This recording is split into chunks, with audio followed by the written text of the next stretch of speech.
want you to imagine this situation. You just sat down with your boss after emailing them for a new promotion. You've had this on your mind for months now, and it's gotten to the point that you can't ignore it anymore. You rehearse this a million times in your head, and as soon as you start to talk, you forget everything. You're left there trying to defend yourself and your worth, and it's you alone that can get you what you want.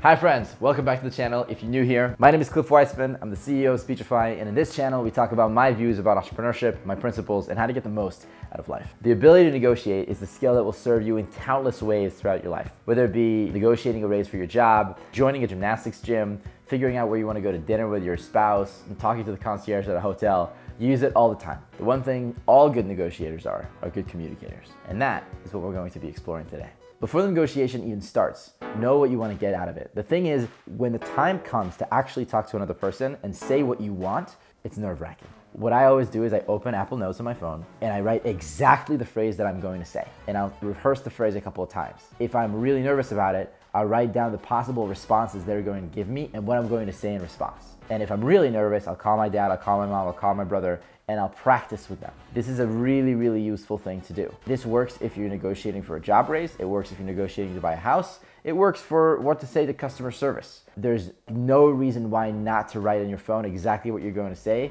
and what your responses are going to be if you're going to say yes or if you're going to say no. Number 2, ask questions. Do more of the listening to figure out where they are coming from. So negotiation is a way of finding a compromise between two people. Sometimes people think that a negotiation is a zero-sum game where one side wins over the other. That's not true. A negotiation is a plus-sum game where both of you can win together. And the way you do that is by figuring out the other side's preferences, matching those against yours, and then coming up with a creative solution that will benefit both of you. It's not you're on one side of the table and they're on this side of the table and you're negotiating. No. Flip it. So you're both on the same side of the table and you're observing the problem together. So one thing I physically do when I'm in a situation where there's some tension because I have an interest and they have an interest is I will literally move my chair to their side of the table. Stay chill. Don't get angry. Don't get flustered. Be calm. And if you feel like you're about to lose it, leave. There's no reason why a negotiation happen over one session. It can happen over multiple sessions, over text, over voice, over phone, etc. Now, the thing about negotiations to know is it's also all about feeling and making sure that the other guy feels good about you. And so here's one thing that I learned when I was very young, and I probably attribute most of my success to this. At the end of the day, people want to do business with you. It doesn't matter what you're selling or what you're buying. The most important part is to first and foremost build rapport with the other person. Shake their hand, look them in the eye, smile at them, make them feel that they are appreciated and that you appreciate them as a human being.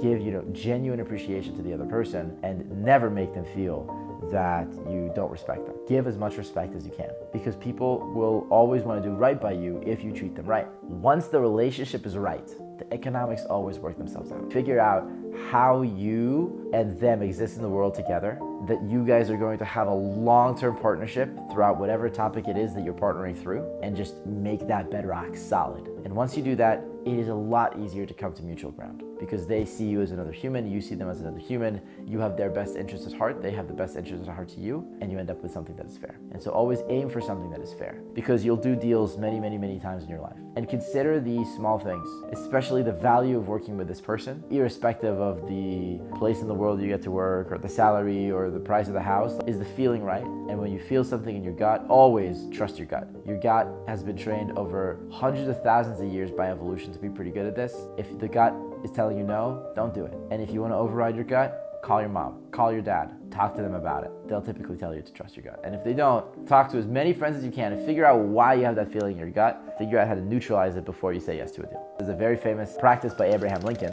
who would, when he was very mad, write a letter and then he'd put it in a drawer.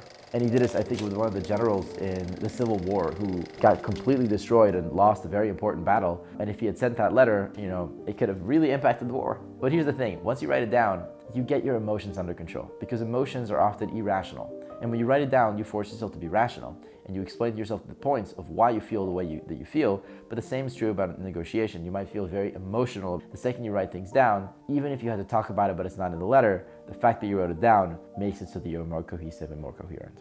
In conclusion, negotiating, like anything else, is a skill that you can learn. Practice, patience, and clear communication, you can speak your mind more confidently and get the most out of life. As CEO of Speechify, I've had countless amounts of hours practice negotiating. But just remember the adage, a master has failed way more times than a beginner has even tried. If you found this helpful, please make sure to share this with a friend or someone you know wants to improve their negotiation skills. And now let me try to negotiate with you. To click the subscribe button down below, smash that like button for the YouTube algorithm, leave a comment, share it with a friend, download Speechify on the iOS link below, iPad, Android, Google Chrome, and as always, enjoy the listening.